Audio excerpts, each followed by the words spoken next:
Welcome to Kenton Teaches. Enjoy the video. In this video, I will show how to use QuickBooks Payments to receive payments only way. Tap the gear icon, connect your bank, and enable payments to accept cards and ACH instantly.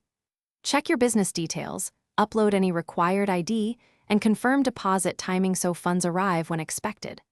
I'll walk you through pricing, how to toggle payment methods, and a quick test charge so you can be confident everything is working before you invoice customers. In this video, I will explain how to use QuickBooks Payments to receive payments only way. Start by enabling card processing and selecting your preferred acceptance methods, like virtual terminal or reader. Enter card details on invoices or use an integrated POS reader for in-person sales and contactless payments.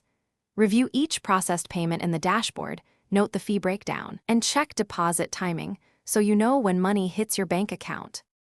In this video, I will review how to use QuickBooks Payments to receive payments only way. Quick recommendation. The Oala water bottle keeps you hydrated during long accounting sessions and won't spill while you work, perfect at your desk or on the go. If you're finding this video helpful, please subscribe and like, and check the description for the link and other deals. Now let's get back to the video. In this video, I will help how to use QuickBooks Payments to receive payments only way.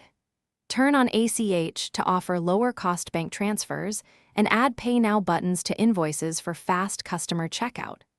Customize invoice reminders and set automatic reconciliation so payments match bookkeeping entries. I'll show how to track ACH pending statuses and how to handle partial payments so you can manage cash flow without manual spreadsheets or missed deposits.